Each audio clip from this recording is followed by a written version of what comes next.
Hello and welcome to tutorial 22 of building Minecraft in Python using Peter Amland's ursina engine, or 3D game engine, which is wonderful. So it's been a while since I recorded a video, sorry about that, but I've got some, this should be quite a short video, or whenever I say that it becomes very long. But finally,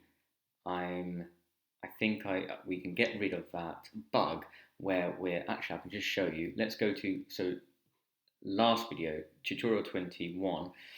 Let's just run that. So when we're mining, we're still leaving gaps in the terrain. I'll just press G to stop generating terrain. There's Baby. I haven't seen these guys for a while. Where's Vincent the giant goose? There he is. Okay, so I go into build mode, press F, and if I mine in the right way, which I'm not going to do now, am I? Because I'm trying to do it on camera. There we go. That didn't take too long. So basically, we're digging or mining away a block, a voxel, where there's nothing behind it really, and above it there is some terrain. And if those conditions are met, then our logic isn't working. We're not spawning a cave wall or the new layer as we should be. So we've got to sort that out. Otherwise, the mining is working perfectly and we're getting good effects. If we like mine down, then everything goes perfectly. We can even jump in the hole. It's wonderful. But it's just as we go, in the side, as I say, and there's some terrain on the top, and that condition isn't working. Right, so we want to sort that out. And let's just test this with my prepared code. If we run that and we do a similar kind of thing, we, in an exciting way, have the finished illusion of there being actually infinite terrain as we mine down. Oh, this is a nice terrain, 100. Let's just generate a little bit more. Oh, I pressed G and it's not generating. Oh no, does that mean there's another bug? Wait a minute. F? Oh, we can't generate terrain, can we, if we're in build mode? And that just ensures that it's smooth when we're building. Because at the moment, well, it's pretty smooth now, but not as smooth as it kind of should be when we're building. Anyway, press G again. So we've got this wonderful terrain. So now I need to go and recreate those conditions. So if I go to like the hillside, go into build mode, and then dig there, dig there, and then kind of dig underneath.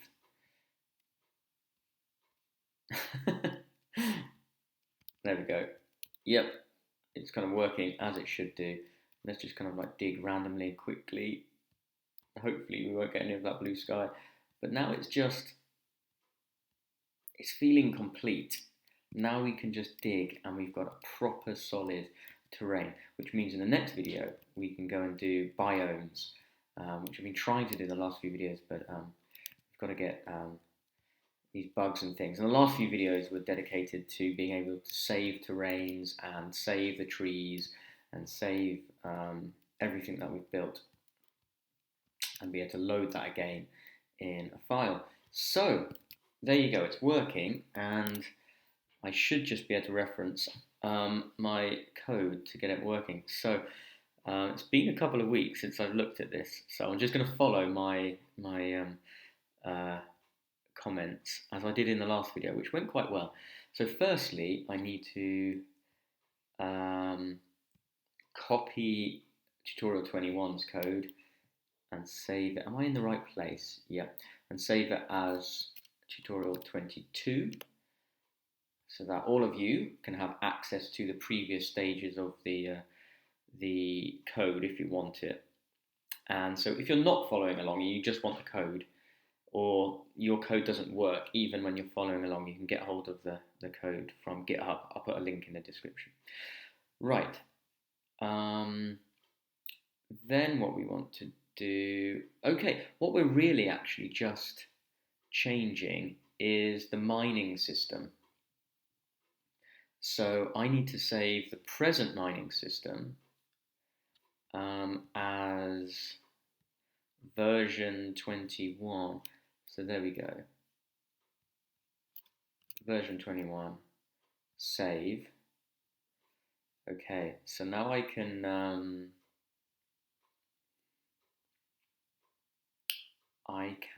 close that one, and then I want to open the mining system. There we go. So this is exactly the same as version 21, tutorial 21's mining system. But now if I change this, I won't change the version that I've just saved. So I've got this file ready, which I can change and make everything go wrong. And this mining system I can change and make it all go wrong. And I've got I've got the saved stuff. So the trees, can I just save that as, I think I can just close that down. There we go. Oh yeah, the tree system was working from last video. I don't think I've saved like different versions of the tree system. So if you go and download this code, it's very small, isn't it? It's about 55 lines. So you just get the best version of it. It may then be incompatible. Who knows? Right, let's just close that down. Right, so we just need the main tutorial file so that we can run the code. This is like our main module, and then the mining system. And we're only going to make changes, I believe, in the mining system itself. Right, so here's my prepared code, and what I've done is I've left myself 3 asterisks together where we need to make changes. So I'm just scrolling down. Oh yeah, the first one, in input, a very minor change, kind of superficial. I like to kind of use as Minecraft does. I think it's the left mouse if you want to build, and then it's left mouse if you want to mine, and then the right mouse if you want to build. So you can leave those as you wish. I'm going to, so what's that, line 70-ish. Let's go to around line 70. Here we go. I'm just going to swap those around. So when I'm mining, I want that to be my left mouse button. And when I'm building, I want that to be my right. So I'll save that. So that's one change done. Let's carry on. Scrolling down. Right, we're in mine spawn. So this, just to give you a recap, is when we're digging, when we're mining, and we're basically detecting there's nothing really there. We need to spawn a block so it looks like we're digging down into the terrain, and then maybe there are gaps around it. So we also want to spawn a maximum of 4 blocks around the place where we've actually removed a block. So all of this is fine so far. Here we go. 3 asterisks. So record newly spawned block on the dictionary. So this is the block that spawns underneath the place where we're mining to reveal a lower level. And now a crucial thing I kind of realised for our logic is we want to record that block as S. So it's neither a number, which is what's stored on the dictionary. If it's just terrain that's been generated, what we store on the dictionary for where terrain blocks are is the height, the number. And that's a way so we can tell if there's terrain there or if it's a built block or whether it's a spawned block. We need to tell the difference between those in order to spawn them in the correct way, as we'll see later. So basically, we want to change that just to an S. That's quite easy. So that's around line 151. So go back to the mining system and look for line 151-ish.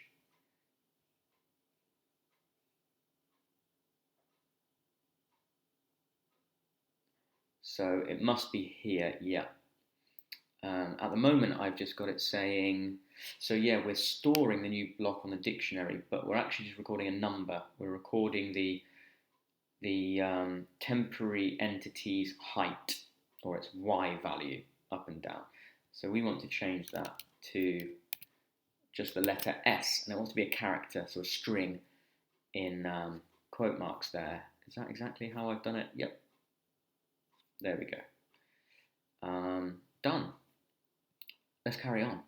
Oh, so we've got asterisks here as well. So remove tab for all this below. So what's going on there? So I left this in the wrong indent block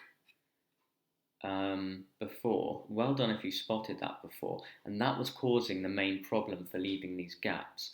So let's just see if I can understand this logic. So at the top of mine spawn, we're basically saying, is there one block below the dig position?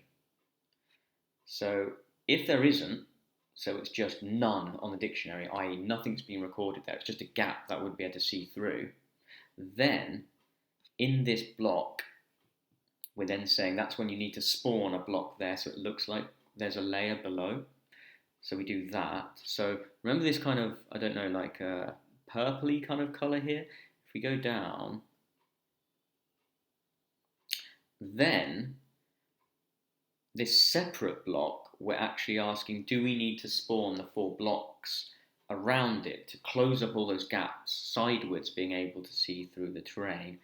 And I think beforehand, I had it within this selection block here, this if statement. And so it's only if there was not a block below would we get some spawning going on, but we always want to spawn those 4, or check if we want to spawn those 4, whether or not there's a lower block to be spawned. So in other words, let's just go down. Now see, in my 21 code and before, notice this purple strip, I need to put all of these back 1. So I forgot who told me, but now I can select the rest of this function all the way down. There we go, so there's a new function. And now if I press Shift and Tab, it moves all of that I've selected 1 tab back to where it should be.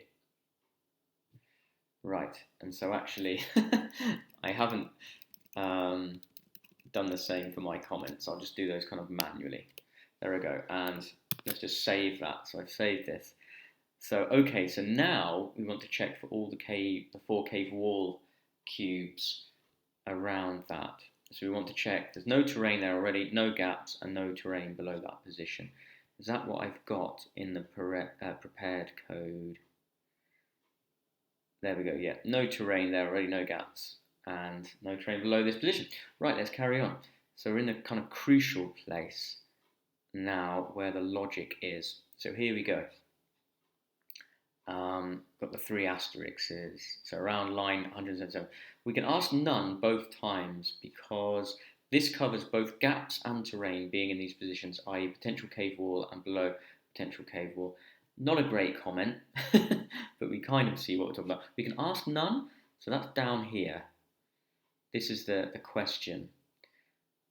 We're saying if in the, so X, Y, and Z, what do they mean at the moment? So this is potential spawn position. So in the 4 places around the place where you're trying to mine,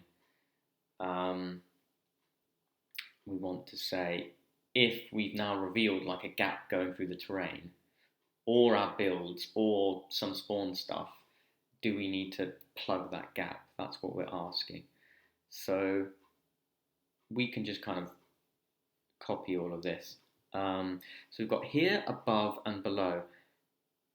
It looks like, because this variable isn't actually being used, I don't think we're going to need it, but, well, I guess we could miss it out for now. So here equals just the X, Y, and Z at the moment on the dictionary. So what have I got in the original? So yeah, I've just got all of this kind of like code. So I kind of need to, I think, just delete all of this, and then we can stop where we've finished the question. Is that right? Finished the if statement before we go to the entity. So let's just have a look. Mining prep. Well, there we go. So actually, our if statement's a lot easier. We're just saying if here equals none, so there's nothing in that position, and below the mining position, something's been spawned, or below equals none, then we need to spawn a block there, i.e. there's a gap. So we want to spawn one of the cave walls. And then we have to record that as S, meaning spawned, which helps us with this logic. Okay, so firstly then, yeah, all we need to do first is delete our if right up to there, and now we need to go back to the prepare code. So if here equals none and, so let's write that in. If here, which doesn't exist yet, is equivalent to none and, then we're saying and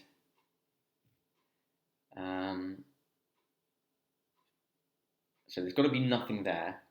That's why I'm putting this in parentheses. And either one of these has to be true. That's why we've got the or there. So below it equals a spawned cube, or below there's nothing. Let's write that in. Below is spawned, or below is none. Then we can go ahead and create our entity. Oh, it looks like you can have as many tabs as you like after that. So cool. We'll leave that. So at the moment, here and below don't mean anything. So here, let's make a new variable, equals, and then we need to go and get these positions really off the, here means, sorry, X, Z and Y. And we need to read what's there off the dictionary. So here equals this dot terrain dictionary get X, Y and Z. So I'm definitely just going to copy and paste that in. There we go. I'll just leave that on the screen a little while in case you're having to type it all out. You might be able to go and copy that from somewhere else, but this dot t get, and then we're building the string, which is the key to this dictionary value. So it's going to be x plus, what is that going to be? X, I think it's just the location, isn't it? The x location, or the component of the vector 3 for the position of that block. And then, oh yeah, we have to convert that number, that floating point number presumably, to a string. And we do that by wrapping it with str. And then we concatenate or add that part of the string to another part of the string, and then the final part of the string. And anyway, that will get the result of what is here. And again, we're inside of this little loop. So we're just going around those 4 positions and saying, what's there? And that's here. So I don't think we need above, but we do need below, which presumably will be exactly this, but the y component will be -1. Now I want these to line up exactly. There we go. Save that. Let's just go and check I've done that correctly. So below, yeah, it's exactly the same, but the y component inside this bit, so that's the number, not the string, that wouldn't make sense to -1, but inside that numerical component. There we go. Good, so we've got below, and we don't need above, so we can leave that alone. So we've done below correctly, and now we can use here and below in our statement, and the rest of it I think is the same except for recording, again, recording a newly spawned block in the dictionary. So to make it work with our new statement, i.e. we're looking for an S, a spawned block, this being a spawned block, if we need to create it, should be S there. Right, I think that's all the changes we need to make. So let's just go and have a look. So I'm in my prepared code again, scrolling down. Yep, we've recorded that as S. Build, we're not doing anything different. Oh yeah, and because we're building something, we're not recording it as an S, a spawned block. This is a built block, so we record it as a B. And then what about in mine? Do we have to do anything in mine? I don't think we do. It's all to do with spawning. The bug of leaving gaps was to do with that logic above in spawning things.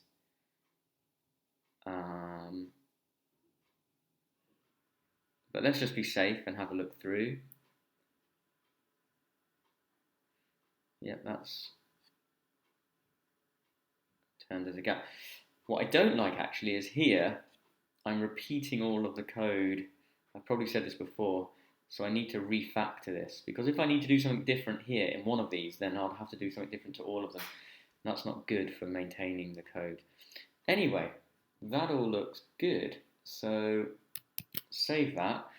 Moment of truth. Let's go and see if we can make some gaps in the terrain. If everything goes okay, then we can talk about what we'll do in the next video. And I need to update the kind of the checklist. Oh, 101. Baby axolotl. We're getting some very good terrains today. So press G to stop the terrain generating. And let's go into build mode and see if we can make some gaps. Now I can use, the left mouse button to mine, which may feel a bit weird if you're doing it the other way. I think I do more mining than building. And guys, well done. We've done it. I think we've now got something that feels real. It's actually working really well. I'm kind of proud. I'm kind of proud of this. And thank you for all your help and your suggestions and things. Lovely.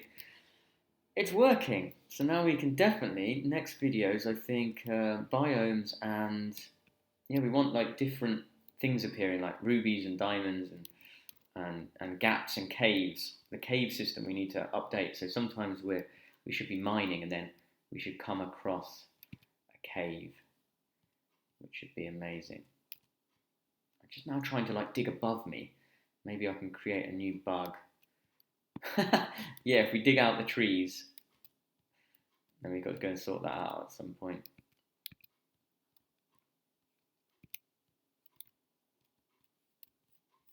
Brilliant. Brilliant, brilliant, brilliant. What happens when I load? I've forgotten how to load. Do I press N? I know it's B and N. One of them's to save, one of them's to load. Let's try N. Okay. Oh yeah, this is the one from a previous video that we've loaded. All of the textures are working okay. And I can go on built things. This is brilliant. And now let's just see if we can create some gaps for whether our bug has been solved.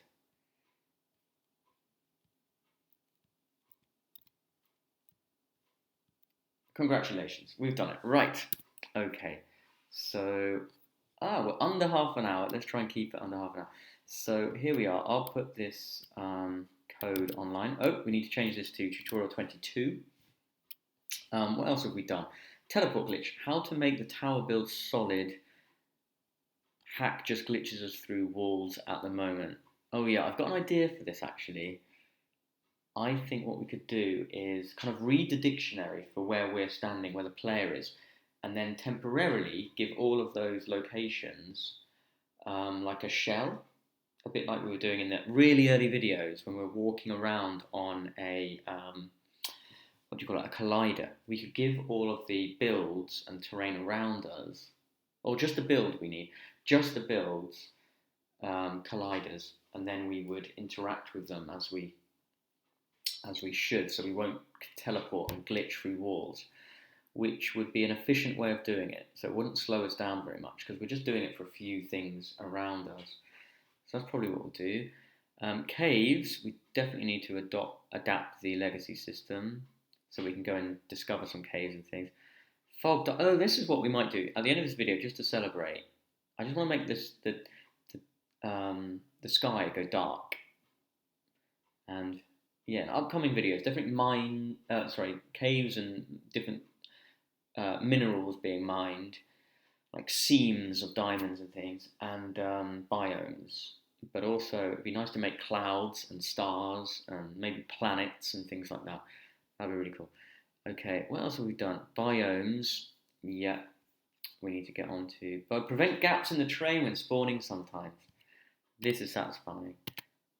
Done. We did it. Smooth performance when building. Yep, we did that as well. All we did was automatically stop generating the terrain when we're building. At the very start of the game, move the player forward.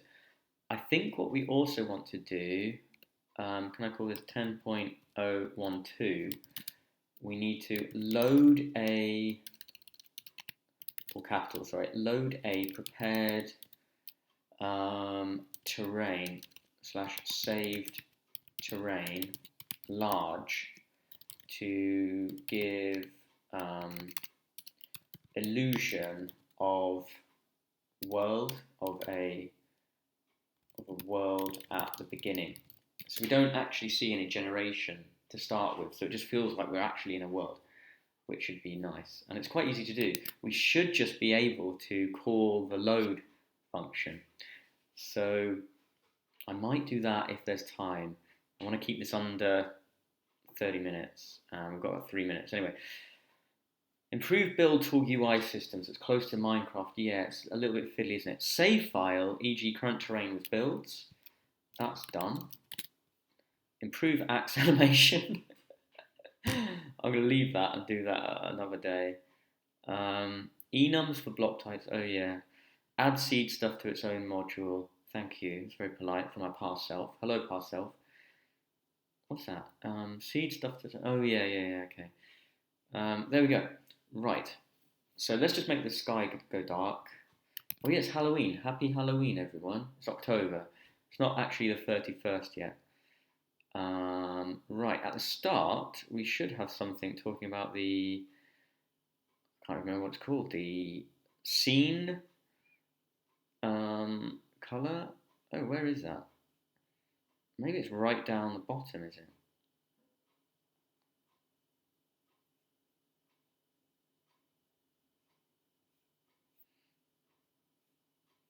I should just use... Oh, there we go. Scene, fog colour, scene... Oh, there it is. Window colour.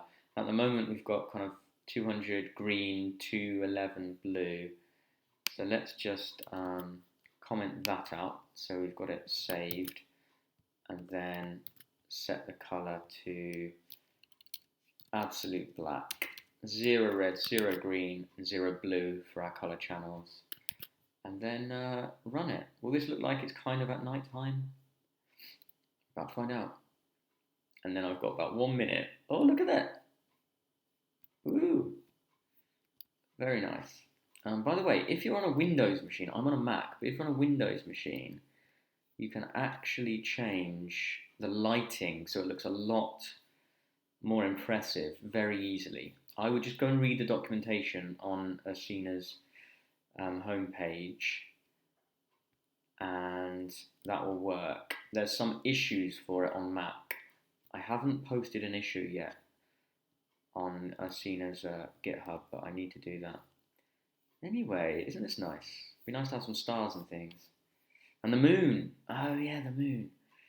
I love it when the moon comes up and starts orbiting. I don't know why that reminded me, but I've got this. I sat on a pea. I just thought I'd show you. There you go.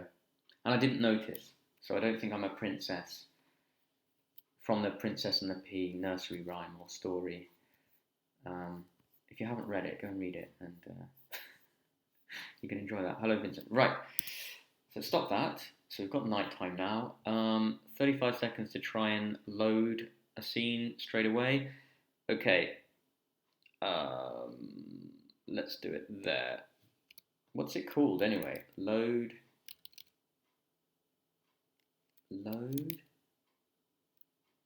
Do I just call it load? About 1 minute. Load. Okay, run. Oh no, it's longer than half an hour. Oh my goodness. That worked. Look at that. We're in this guy. So it's not the greatest terrain because it's not very large, but that works. Okay, I'm going to leave that as that, and then all you need to do is kind of save. It's just going to load the latest one that you've made, but you could kind of fiddle around with that. Okay, we'll have a look at that next time. Okay, thank you very much for watching. Happy Halloween, and see you next time. Goodbye.